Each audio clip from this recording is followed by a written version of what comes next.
Hello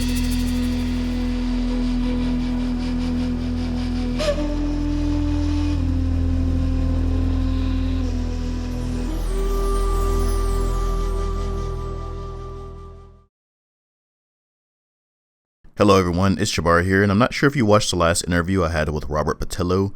However, he had me on his show again about a week ago, but this time for a much longer segment, which pretty much just a general interview of my channel and my opinions on things in regards to Black or African history.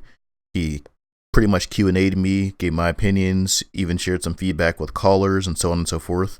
I hope you guys enjoy it. And be sure to tune into his show. You can view it online. You don't have to be local. It's 1 to 4 p.m. every Sunday. And I may be on a show again. So just keep an eye out and let me know what you think. Our next guest, Mr. Jabbar Walker. He was on with us for a little while last week. He is from the YouTube channel From Nothing. He is a history buff, and he has great video content about the history of Black folks, and particularly the pre-colonial, pre-slavery history of Black people. And that's kind of what I want to hop into with him right now. Jabari, how are you? I'm fine. How about you? Doing great. Sorry about the foolishness with me and Darnell.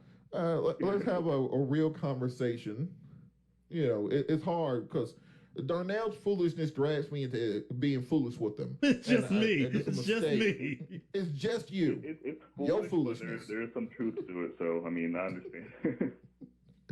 All right. So, Jabari, part of the conversation that we left off with last week is kind of, I was on Fox News having a debate on the reparations issue. And one of the things that came out of it was one of the people who was arguing against me was saying, well, shouldn't you get reparations from the Black people who sold you into slavery in the first place? So from your knowledge, can you kind of explain that process, how we went from being free Africans, part of various kingdoms and empires and states, to being enslaved here in America? Well, a lot of that has to do with the fact that, like, a lot of that doesn't make sense. The fact that the Black kingdoms that were selling slaves into slavery, they weren't selling them because of their race or their ethnicity. They were selling them because they were enemies, or they were selling because they weren't their own people. As I said before, like, our whole modern sense of black and white was something that didn't exist in Africa, Asia, or Europe. Ethnicities were dictated by things like languages, cultural practices, religions, and so on and so forth. So when it comes to demanding reparations from these African countries, when they sold these slaves, they didn't sell them because they were Black, for example. And then another big important thing to distinguish is the difference between chattel slavery and, other forms of slavery. Which goes back to the racial thing. In the United States, if you were Black, you were a slave. You were born a slave, you died a slave, your kids were slaves, and their kids were slaves. And the only thing that would change that fact would be not being Black. In Africa, it didn't work that way. So I think that's a big difference. Let's do a quick deep dive into that point exactly, because I made a post on Facebook earlier this week kind of articulating a little bit of that. But let's do a deep dive into the difference between slavery as it existed on the continent and chattel slavery as was imported by the Europeans. Okay. All right, so go for it. Floor is yours. Well, basically, as I said, in Africa, for example, the Mali Empire, West Africa, existed during the Middle Ages, roughly between 1235 and 670 AD. They had specific laws written in their constitution dictating who could be enslaved, who could not be enslaved, and all of the rights that slaves had. For example, one law specifically said that slaves should be allowed at least one full day of rest every week, and that you are their master, not their bag to carry. And it specifically outlined not to ill-treat them, which was very clear that they treated slaves as people, albeit very unfortunate people, but they were still people. In the United States, you were little more than an ape for most of your history as a Black person, and it was solely dictated by the fact that you descend from Africans and your skin is a certain color. And even after the abolishment of slavery, it continued on with the Jim Crow laws and just discrimination that lasted for centuries to come, which pretty much restricted black people to certain areas, certain ghettos, as they would later become known. And it's something that doesn't just go away overnight. The civil rights movements made lots of progress, but these people, there's still people perpetually stuck in these ghetto areas and things like that to this day as a result of all these laws and discriminatory views, as opposed to back on the Mali Empire, for example. One of Mali's greatest rulers was a former slave, and you don't see anything even close to that in the United States. One of Mali's greatest rulers, his name was Sakura, he expanded the Mali Empire um, significantly more than most of its other leaders, and was one. Yeah, he actually usurped the throne from one of the rulers because the people respected him more. That simply would not have happened in the United States because black people simply were, in their eyes, incapable of being great or rulers, and so on and so forth. Well, one thing in this entire conversation, I think that people miss is just kind of the ethno-linguistic term slave. Because when we think of slave, we think directly of chattel slavery as it exists here in America, Yeah. but we don't think of the way that it has been kind of translated. It means something different in each civilization. So, a Exactly. serf could be considered a slave. A plebiscite could be considered a slave. Somebody who's a low wage worker or no wage worker can be considered a slave, but that's not the same thing as chattel slavery as exists here. And we're going to hop into this after the break, but I want to talk a little bit about that direct process of if you're a ruler in Africa, let's say in the 15th century, and a boat full of Dutch people shows up and says, we're going to buy some of your folks. What was their understanding of what was happening and what the future would be, and what was kind of their motivation behind selling these enemy combatants, POWs, to these folks? We're going to hop into that after the break. Stick around, call in 404-892-2703, News and Talk 1380 WAOK. All right, welcome back. News and Talk 13 AWAOK, the voice of the community. Call in 404-892-2703. Get involved in the conversation. We are still here with Jabbar Walker from the From Nothing History Channel. Also, for those of you who wondering, the best time to conceive is coming up. So just make sure you find you a nice woman, a nice man. Don't go Cosby. Never go Cosby. What? And it's my foolishness. My foolishness drags you into this, right? It's your foolishness. Okay. It's your foolishness, Darnell. But we are working on a program where we can all raise us some little Masons. I'm going to be on this for a couple weeks, so just y'all be ready. And we're going to have a little colony. We can buy us a little island and just have a whole bunch of little Mason clones running around. Then we can come back and fix things. I estimate we need between 1,500 and 2,000 of them, and I think we can fix the whole country. All right, Jabari. So just to be clear here, who's the clown here?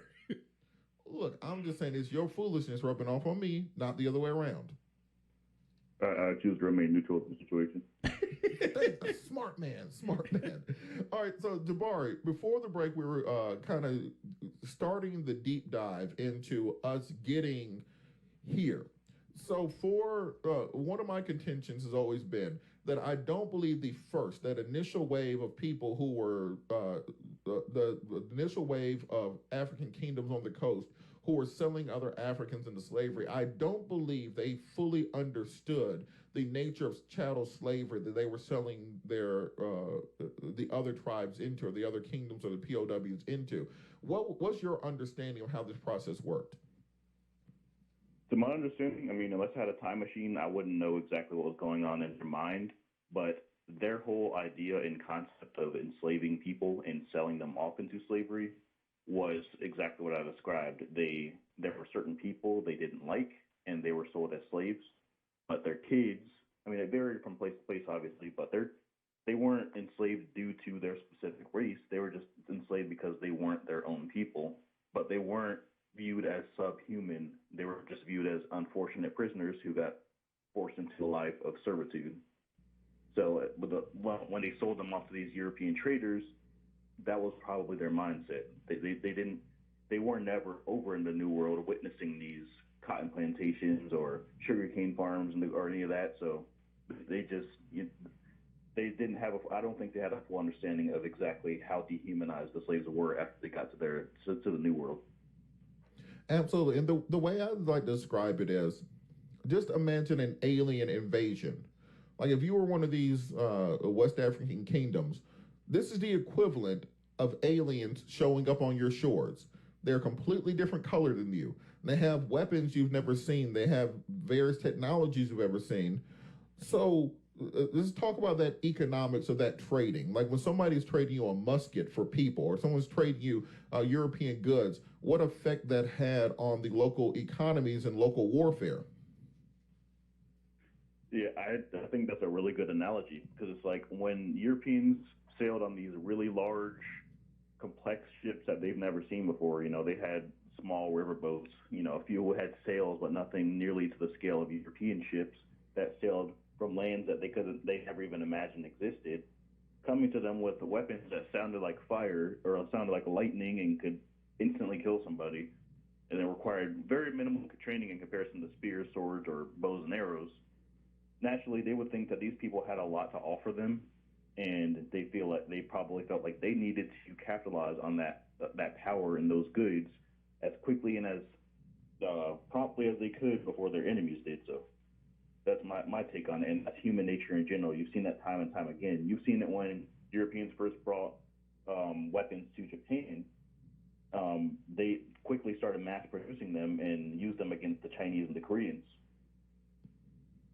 Yeah, and it's a really important point because I think before a lot of black folks in this country have a negative attitude towards Africans and our African ancestors in general because the only thing that they receive is this neutered form, this adulterated form of black history, where our brothers and sisters sold us off into slavery for a couple beads or something along those lines. But the entire balance of power in the region could be changed by the introduction of gunpowder and advanced firearms and European tactics, and not understanding the nature of slavery that you were sending these POWs into. It's more understandable why they made the decisions that they did, because put into that context, you can't certainly say that if aliens arrived today and said they would take our prisoners in exchange for lasers, that we wouldn't do the same thing. I completely agree. Like I said, people are naturally greedy, but more specifically, people in power are naturally greedy. And even if they're not greedy, there's some very tough decision they have to make out of necessity. So if there's this empire that controls all the trade, all the goods, they can have the most respected leader in the world, but those leaders will see these advantages that Europeans are bringing to the coast, and if they choose not to capitalize on firearms, which the Europeans primarily wanted slaves in exchange for, if they didn't capitalize on it, their empire would have fell in a matter of years, and that's the problem. That's what led to a lot of this. It wasn't this inherent, self hatred or anything, and I think the whole it's a good point that you brought up that a lot of black people these days want to disassociate themselves with Africans because all they ever grow up learning, myself included, is that we were once slaves, then we were segregated, now we're free, the end. That's our history, which is untrue. And then when you look back at Africa for more guidance towards your history, you're looking at the National Geographic documentaries of tribes, living very agrarian lifestyles, hunting for food, so on and so forth. But that's because that's all that remains. Europeans weren't interested in those tribes living in the jungle. They were interested in the big centralized states and kingdoms that posed a threat and posed a benefit to them. Those are the ones that were defeated and incorporated into modern day countries in Africa. And one thing I always like to hear enough about that. I'm sorry. One thing I always like to point out to people is that it's not that the Europeans were more advanced than us. They were different than us. As in, they had a different set of challenges that guided their economics, that guided their warfare, that guided their scientific endeavors. And because they were different, Yeah, because they were different people for some reason like to think that they were more advanced and that we were just primitive. Can you kind of talk about, you were mentioning Mali before, kind of the advances in Mali civilization prior to contact with the Europeans?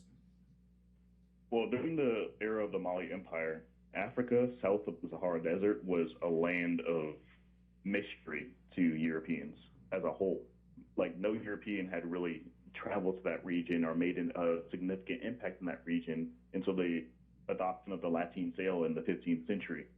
On the other hand, people from Mali were traveling across the Sahara every year. Their Hajjs to Mecca, um, to Egypt. Mansa Musa, actually one of the most popular historical figures of Africa, was renowned as the world's richest man to ever exist. He made a Hajj to Mecca, and on his way through Egypt, he disrupted the economy of the entire Mediterranean region for 20 years.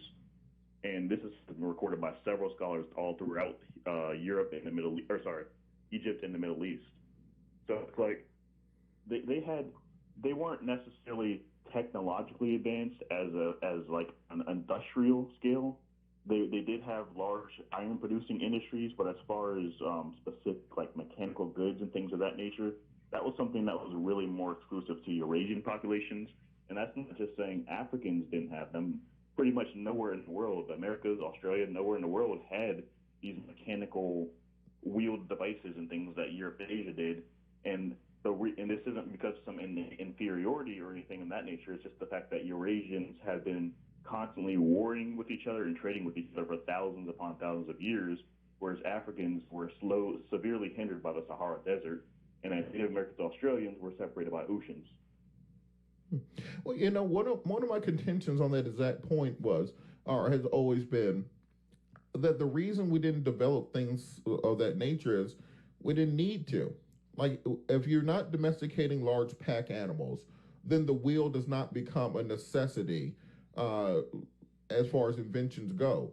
If you're not fully dependent on large scale agriculture, then the steel plow isn't a necessity for you to create. As long as your civilization can exist, you walk outside and there's a mango tree. Well, why am I farming wheat? If I can just walk over there and there's an entire pack of buffalo, why am I trying to domesticate cows? And so people view that difference in development as somehow being an inferiority. And I think one of the things we have to do is express how important it is that our development was just as significant as theirs. It's not as if there's this, evolution from people not doing something to doing something. It is people develop differently depending on their environments. That is completely true. And as I said before, even with all that aside, just Eurasians in general have been constantly, you have the Silk Road, you have the Arab invasions, you have the Roman Empire, these places constantly trading back and forth, warring back and forth.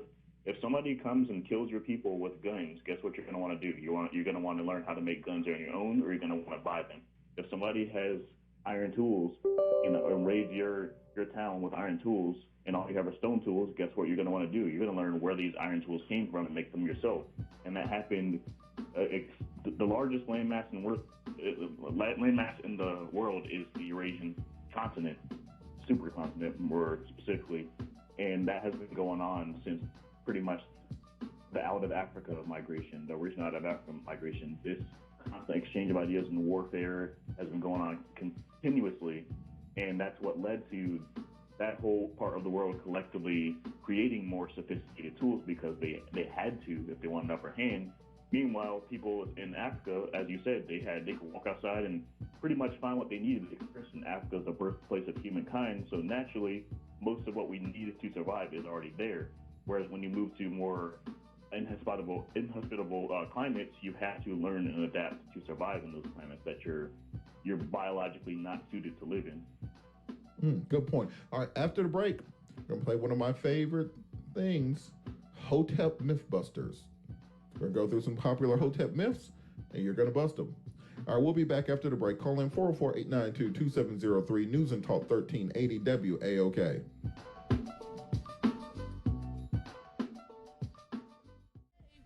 All right, welcome back. News and Talk 1380 WAOK, the voice of the community. Call in 404-892-2703. Somehow Darnell just found out Young Thug has dirty lyrics.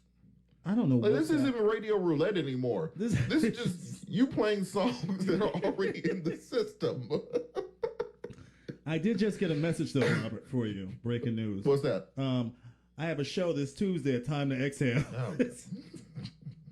It's at 9 p.m. It's the last show for the Off the Rails tour. I didn't even want to self promote like that, but somebody. Yes, you did. Yeah, well, somebody had to do it. Yeah, somebody. Look, you know what? Sometimes if you don't toot your own horn, there's no music playing. So do your thing. All right, still with us, history buff from the From Nothing YouTube channel. We have friend of the show, Mr. Jabbar Walker. So Jabari, we're going to get into a segment that I'm going to call Hotep myth busting. So I'm going to tell you some popular Hotep myths and then have you explain to people why that's not exactly what they think. Ready for it? I'm ready. Okay. The Olmec civilization, was that an African civilization in South America tens of thousands of years before Columbus? Or are the giant stones in Olmec just other people who had wide noses? People in tropical climates across the world adapt to wide noses. Isn't that, I mean, if you're a believer of evolution or not, that's up to you. But wide noses, if you look from Asia all the way to the Americas, people in tropical climates typically have wider nostrils, and it's believed to be a response to heat. It lets your body take in more air and let it out faster to release heat from the body. And then you notice people in the northern hemisphere, like Native Americans, from North America more specifically, and Europeans have more thin, narrow noses to retain heat. Anyway, aside from that, no, the Olmec civilization, there's no conclusive evidence to suggest that it was created by Africans. For one, the only known instance of Africans through archaeology, through research, through writings, the only known instance of Africans from West Africa specifically sailing across the Atlantic was from the early 14th century by Jabbar Walker II of the Mali Empire. And he's believed to have sailed with a fleet of 2,000 ships to explore the limits of the Atlantic Ocean. This was recorded by many writers, but he was never heard from again, and there's no evidence that his fleet has ever arrived there. Not to mention, by the time he would have gotten there, the Olmec civilization had already been gone for over 1,000 years. All right, myth one busted. Myth number two, the pyramids in Central America were initially inspired by Egyptian traders. That's another one. I mean, though the parallels are very striking, you can find other parallels in the pyramids of Indonesia, for example. Pyramids are a very stable structure. Back before modern properties of reinforced steel, skyscrapers, and so on, pyramids were the best way to build tall buildings without having to worry about them collapse. It's a very stable structure in general. However, as far as links and similarities, there are a few similarities as far as cultures and things of that nature, like certain gods, certain practices. But the Olmecs and the Mayans and the Aztecs, their pyramids differed significantly from those of Egypt. Their writing systems differ significantly from those of Egypt. Their language, everything about their culture differed significantly, and there is no concrete evidence that they were created by the same people.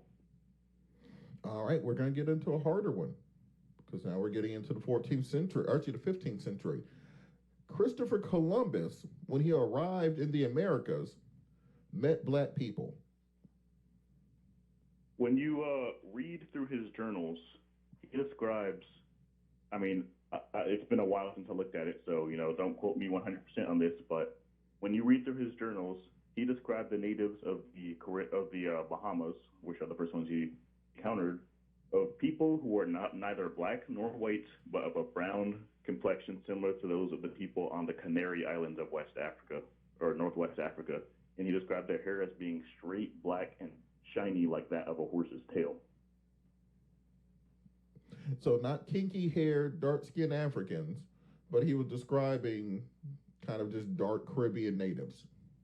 Yes, he described them as looking more similar to the inhabitants of North Africa, like the Berbers or the Arabs. All right, now we're going to get into one of your favorite subjects. We was kings.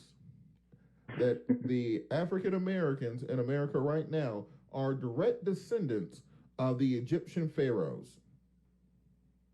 I think this one goes into something. It's like I sympathize with the people who feel this way.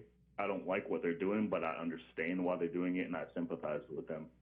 Simply because if you look at the whole of the African continent, the only cultures that are ever appreciated by mainstream or popular culture are Egypt and, to a lesser extent, the Moors. So naturally, there's a group that's held with esteem or prestige. People want to associate themselves with that group.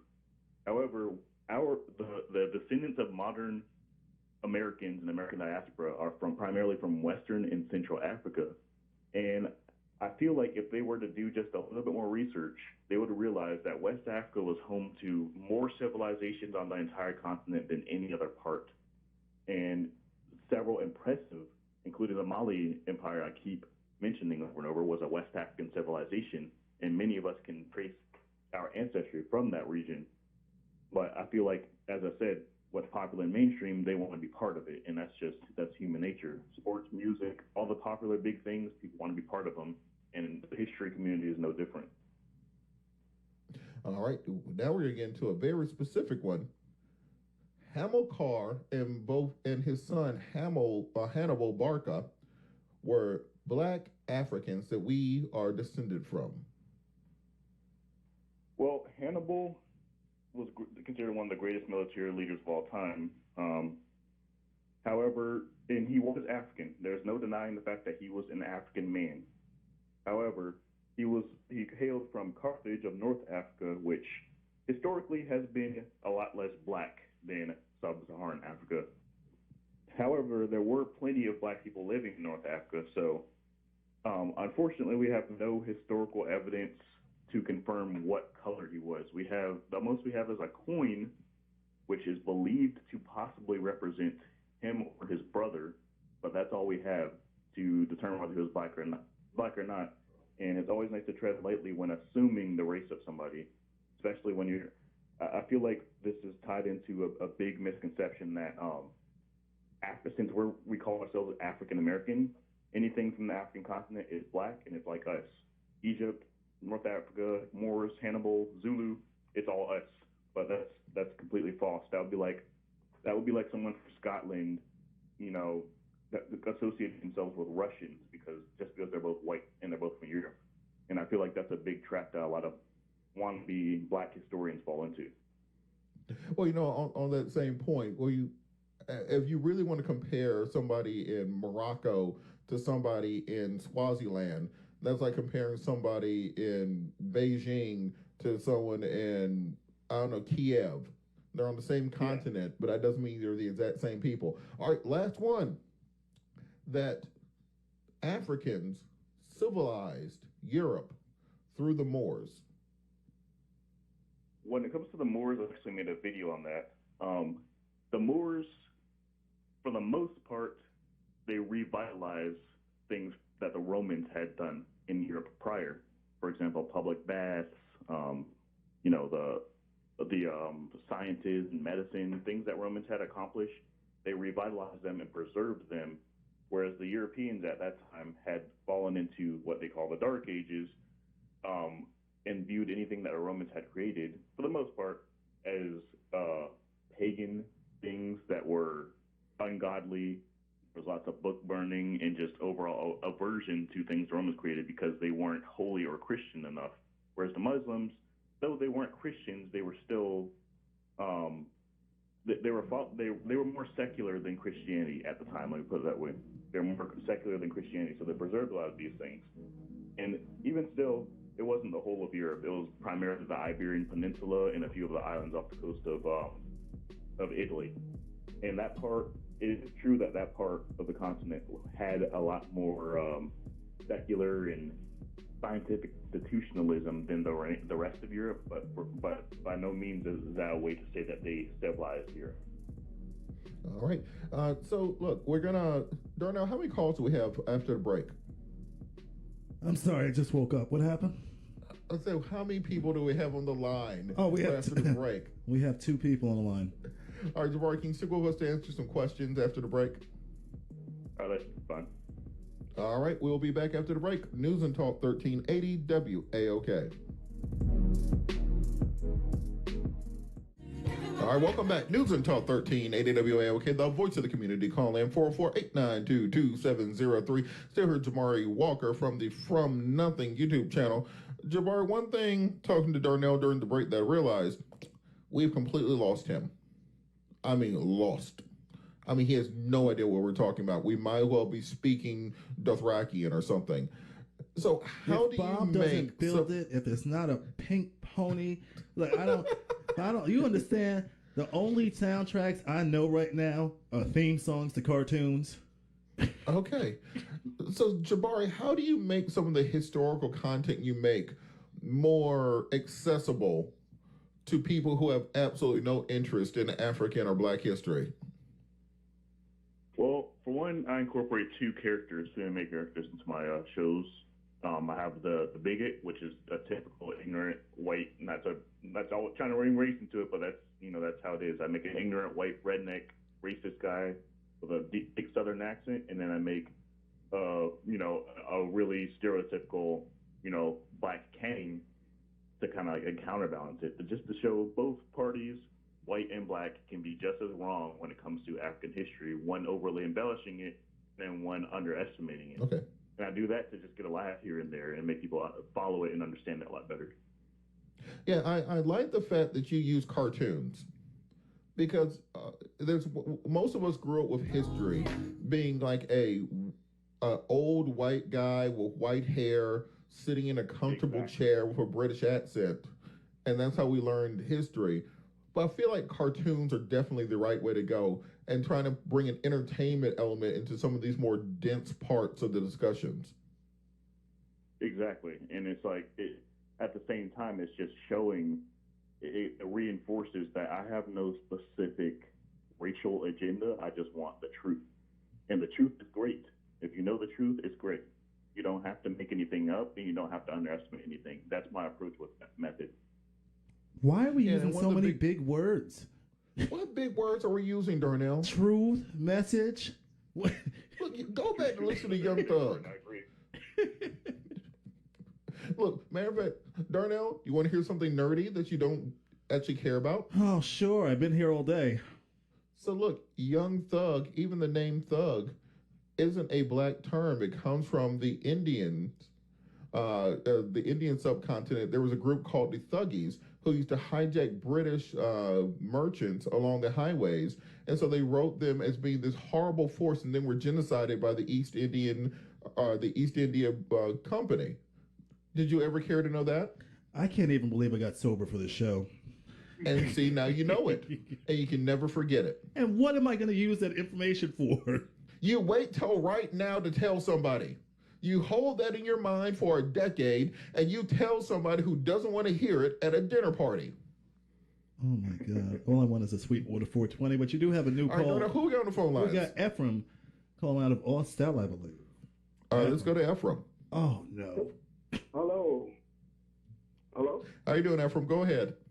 I'm doing great, Robert. Thanks for taking my call. First, let me give all honor and praise to Yahweh by saying hallelujah. I was wanting to ask your guest a question in reference to the Jewish religion. Is that an African or originated religion also? We're waiting for him to get back on the line, so I'll answer that for you in a second. Well, I will start, and then when Jabari gets back on the line, we'll switch over to him. Judaism is an outshoot of the Abrahamic religions from the Middle Eastern, but the only previously monotheistic religion tradition before the Abrahamic religion was Zoroastrianism, which is more of a Persian Indo-Asian derivative. So there aren't many monotheistic religious traditions within the continent of Africa. So it's unlikely that Judaism would be an originally African religion, even though a large part of the original story started off in that Middle Eastern area in the River Nile and the baby Moses. But the actual genesis of it is probably more Middle Eastern than African. Okay, because at that time, Egypt and all that was African. It wasn't Middle Eastern. That term Middle Eastern is a contemporary term. Oh, absolutely. The Middle Eastern was a term created during the colonial times by European scholars, where much of our knowledge comes from. Where you had Far East being China and Japan and the Orient, and then you had Middle East, which is just slightly more east than where you are. So that's where that whole geopolitical idea came from, of there being a Middle East and a Far East, and then even a Near East, which would have been Anatolia, would have been Georgia, Azerbaijan, those types of areas. So even the ideas that we have, it's hard to do this in your mind. Start erasing the lines on the map in your mind. Start viewing maps not with the little lines that Europeans drew there, and just imagine them as regions, as areas, and not just kind of these defined physical locations that you've been taught that exist. Once you get that out of your mind, it's easier to understand the concepts of cultures, of ethno-linguistic lines, of haplogroups and traditions along those lines. We have Jabari back on the line. I thought the Thuggies got him, but he's here. Yeah, sorry. Ephraim, go ahead. Yes, I was just saying that I know throughout history that the colonizers have went through great lengths to separate the biblical origins and stories from Africa, with separating Egypt from Africa, causing the migration of the Hebrew Israelites further into Africa, and then capturing them in the slave trade. All right, Jabari, you want to take a crack at it? Was Judaism originally an African-derived religion? I feel like there's this, it kind of ties in with the whole Hotep Kings thing, being the original Black Hebrew Israelites as a form of, as I said, validation to something that's more appreciated. I mean, don't get me wrong, I know Jews haven't been the most appreciated group in history, but probably a lot more so than our Black ancestors. But I mean, the short story is, it's had its origins, as you said, in the Abrahamic religions in the Middle East, more specifically. One thing I will say, though, is Ethiopia, which is a sub-Saharan Black African nation, which has existed since classical times, was one of the very first Christian nations ever in the world.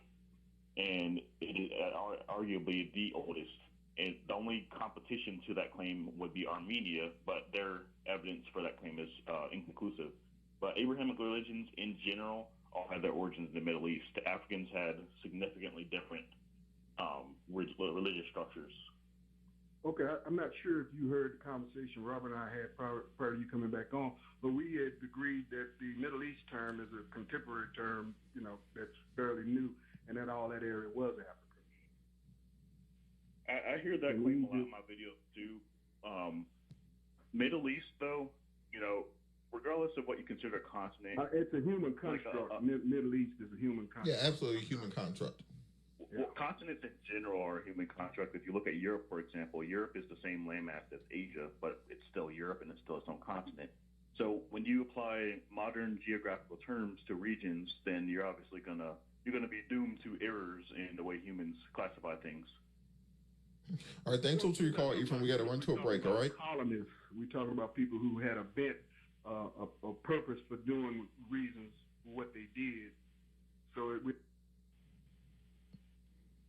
I think we might have lost Ephraim, but he was making it's a very important point for people to understand, as partially what Jabari was saying, that Europe is a peninsula off of the Asian landmass.